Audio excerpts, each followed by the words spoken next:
Channel mental hub. जैसा कि आपको मालूम है कि हमने क्लास 9 बायोलॉजी की बुक स्टार्ट की थी, तो इसमें हमने 2 चैप्टर पढ़ लिए थे। टुडे हमारा नेक्स्ट चैप्टर जो है वो 3rd नंबर चैप्टर है और हम 3rd नंबर चैप्टर को से स्टार्ट लेंगे। तो इसका नाम है बायोडाइवर्सिटी।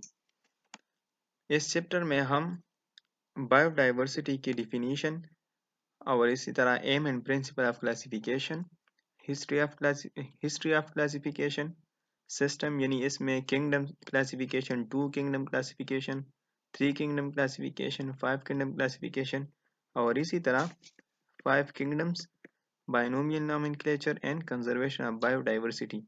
ये जो मेन ऑब्जेक्टिव्स हैं ये हम पढ़ेंगे इस चैप्टर में, ठीक है, डिटेल से।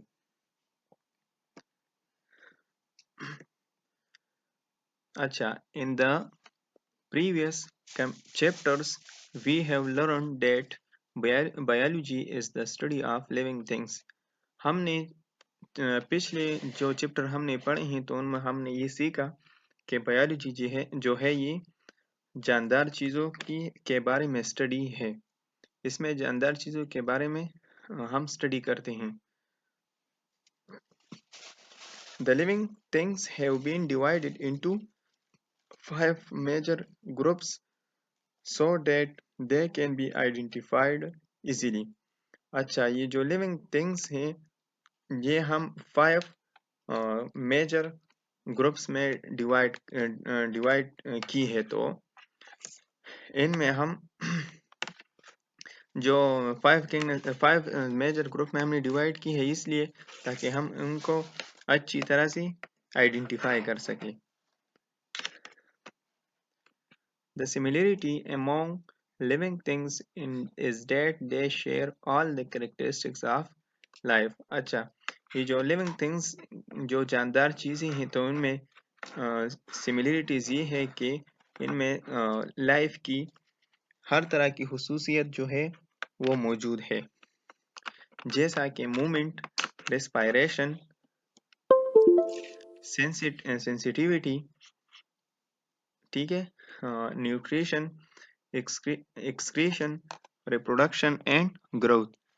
जैसा कि जो हम इंसान हैं या फिर जो जानवर होता है तो इनकी लाइफ स्टाइल की कैरेक्टरिस्टिक क्या है कि ये मूवमेंट करता है, रिस्पायरेशन यानी सांस लेता है, सेंसिटिव होता है, न्यूट्रिशन वो लेता है, ठीक है, इसी तरह एक्सक्रीशन, रिप्रोडक्शन एंड ग्रोथ, ये सब जो है ये लिविंग ऑर्गेनिज्म की हुसूसियत हैं। At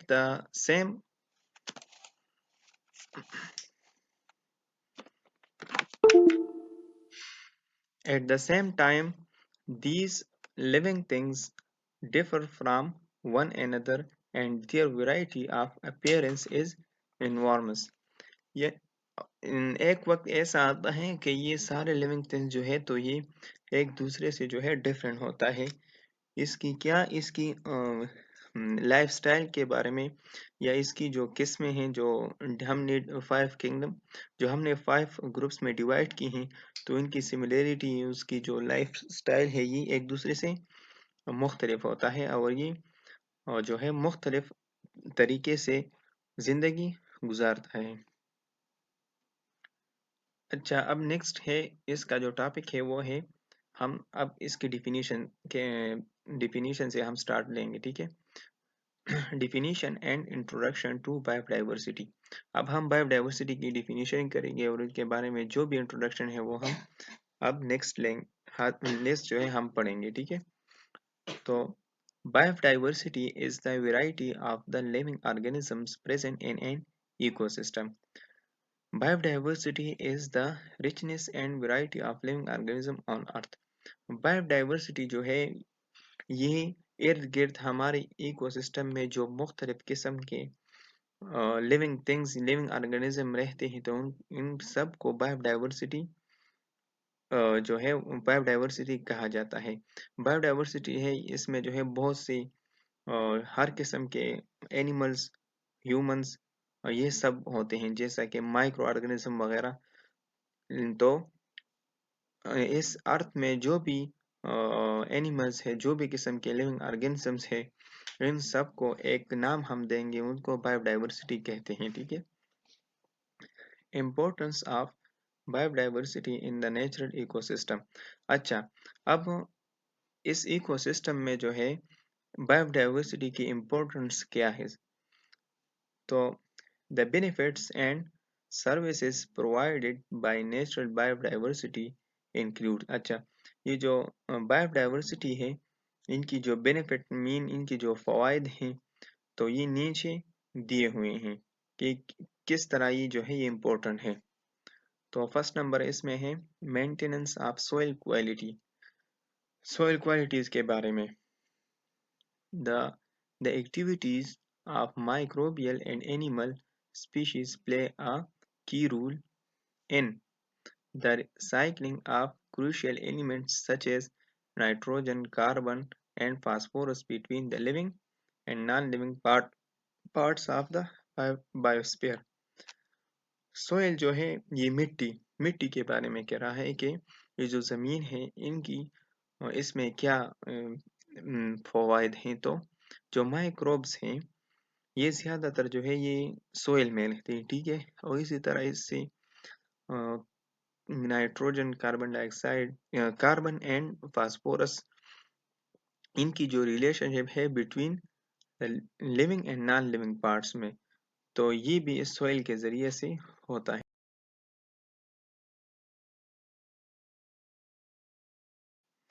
यानी इसी तरह जो है जो हम एक जो कोई लिविंग ऑर्गेनिज्म जो है वो एक्सपायर हो जाती है, तो हम उनको सोइल में जो है दफन करते हैं। तो इसी सोइल की वजह से इनमें जो माइक्रोब्स होते हैं, तो ये माइक्रोब्स उस बॉडी को जो है वो डिकम्पोज करता है।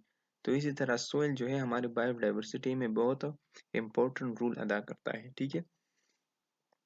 नेक्स्ट है मेंटेनेंस ऑफ एयर क्वालिटी।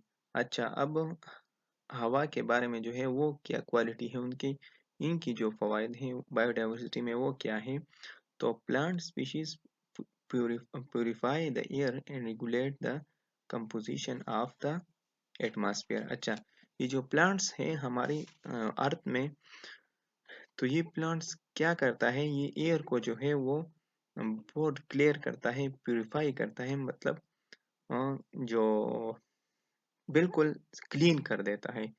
तो इसकी जो मेंटेनेंस ऑफ जो एयर की जो क्वालिटी है, तो बायोडाइवर्सिटी में इनकी ये फ़वाइद है कि ये हमारे लिए हवा को जो है वो साफ़ सुथरा कर देता है। यानी इसमें जो है ऑक्सीजन होता है, कार्बन डाइऑक्साइड होता है, नाइट्रोजन होता है।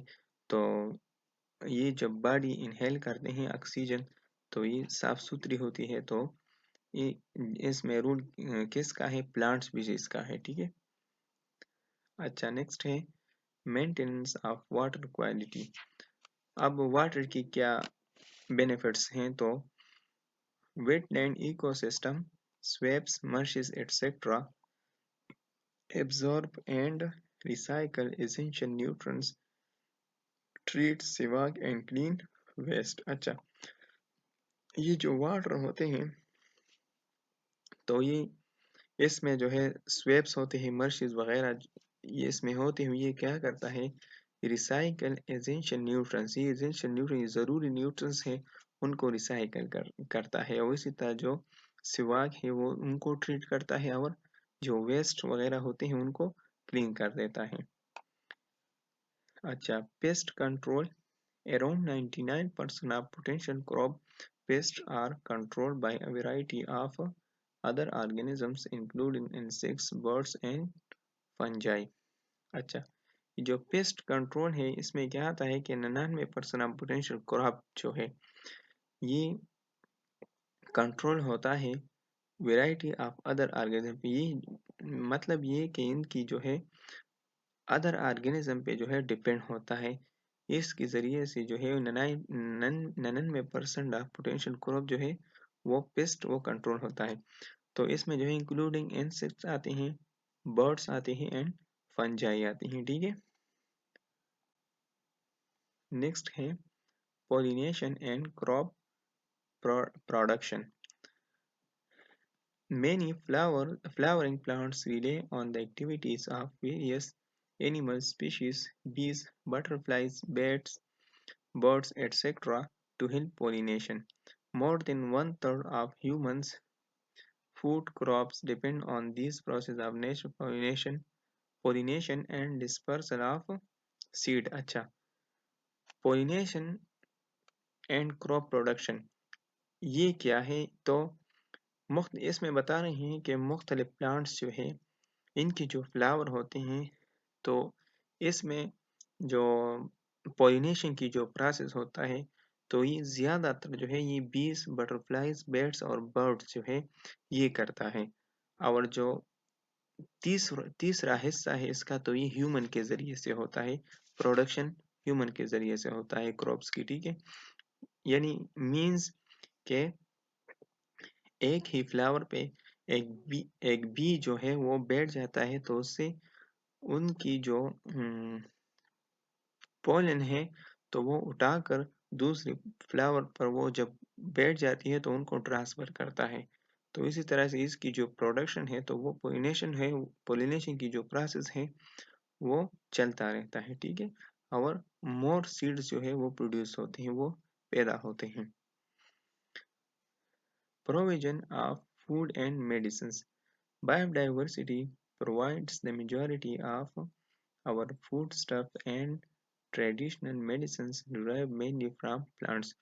अच्छा, बायोडाइवर्सिटी जो है ये क्या करता है? ये प्रोवाइड करता है हमको मुख्तलिफ ट्रेडिशनल मेडिसिन जो हम प्लांट से लेते हैं। यानी ज़्यादातर जो हम मेडिसिन इस्तेमाल करते हैं तो वो हम प्लांट से लेते हैं। इनमें बहुत कम है जो हम एनिमल्स या दूसरे लिविंग ऑर्गेनिज्म से लेते हैं, लेकिन ज़्यादातर हम जो मेडिसिन तैयार करते हैं तो वो हम प्लांट्स से तैयार करते हैं, ठीक है। अच्छा, तो ये इनकी एक डायग्राम है बायोडाइवर्सिटी की, जिसमें जो है प्लांट्स आते हैं, फंजी आते हैं, prokaryotes, प्रोटिस्ट्स and other animals, insects, ये सब जो है ये सब मिलकर एक बायोडाइवर्सिटी बनाता है।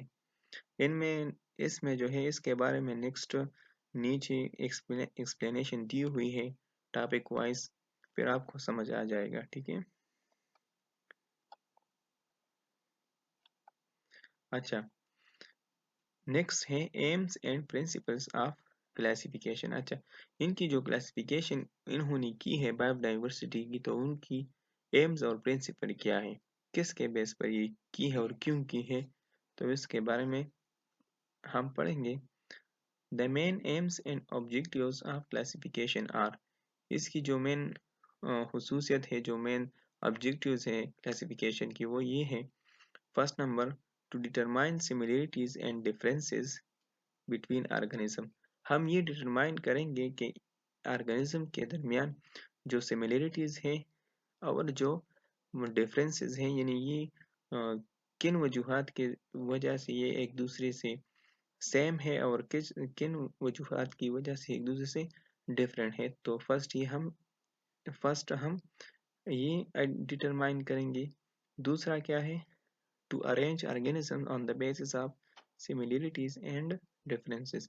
और इसी तरह जो हमने जो सिमिलरिटी और डिफरेंसेस के दरमियान निकाला है तो इनके बिना पर इस ऑर्गेनिजम्स की अरेंजमेंट करेंगे।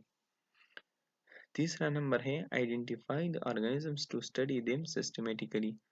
तीसरा नंबर ये है कि हम ऑर्गेनिजम्स को जो है अच्छी तरह आइडेंटिफाई करेंगे और फिर उन पे जो है सिस्टमेटिकली हम इसको स्टडी करेंगे।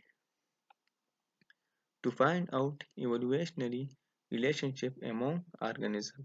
और हम फाइंड करेंगे इनकी इवोल्यूशनरी रिलेशनशिप को इस ऑर्गेनिजम्स के दरमियान, ठीक है। ये फोर स्टेप है उनकी। Biologists have devised ways of grouping organisms. The grouping of organisms is called classification. Biologist जो है उन्होंने इस ऑर्गेनिजम्स को ग्रुपिंग में डिवाइड किया है और इन ग्रुपिंग जो ग्रुप में उन्होंने डिवाइड की है तो इनको क्लासिफिकेशन कहा जाता है। Taxonomy is called the science of classification. It is the branch of biology concerned with identification and naming of organisms.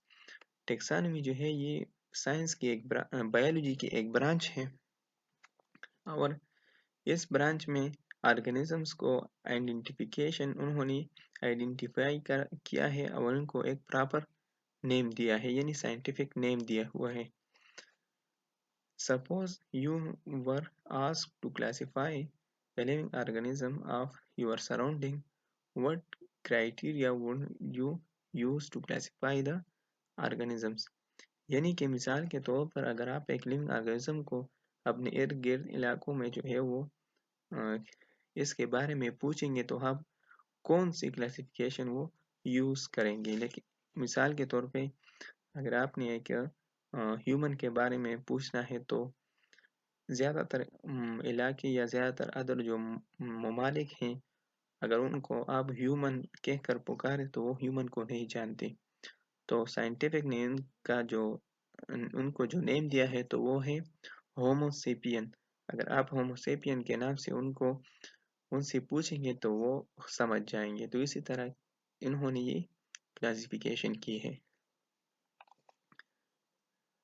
The scientific study of diversity of organisms and their evolutionary relationship is called systematic. अच्छा ये कि scientific study इन्होंने किया है किसकी diversity of organisms की. ठीक है और इनकी जो इवोल्यूशनरी रिलेशनशिप है इनके मुताबिक जो साइंटिफिक स्टडी उन्होंने किया है तो उनको क्या diversity of organisms and their evolutionary relationship इनके दरमियान जो साइंटिफिक स्टडी हम करेंगे तो उनको सिस्टमेटिक कहते हैं. ठीक है.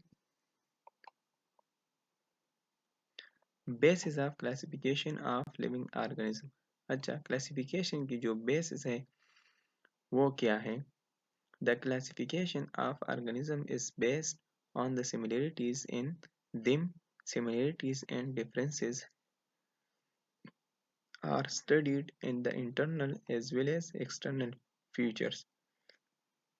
जो इन्होंने जो क्लासिफिकेशन की है लिविंग ऑर्गेनिज्म की तो ये इस टॉपिक में ये है कि किसकी बुनियाद पर हुई है. तो इसकी बुनियाद जो है वो है सिमिलरिटीज़ यानी जो एक दूसरे से जो है वो मुशाबिहत रखते हैं. तो इसी के बिना पर और जो एक दूसरे से इनमें जो मुख्तलिफ हैं तो इसी के बिना पर जो है उन्होंने स्टडी की है इंटरनली भी और एक्सटर्नली भी. तो इन सब के बिना पर उन्होंने इसकी क्लासिफिकेशन की है लिविंग ऑर्गेनिजम्स की. ठीक है. तो आज के लिए क्या भी है नेक्स्ट टॉपिक में हम पढ़ेंगे हिस्ट्री ऑफ क्लासिफिकेशन. ठीक है. अगर इसमें कोई क्वेश्चन हो तो आप नीचे कमेंट्स में पूछ सकते हो.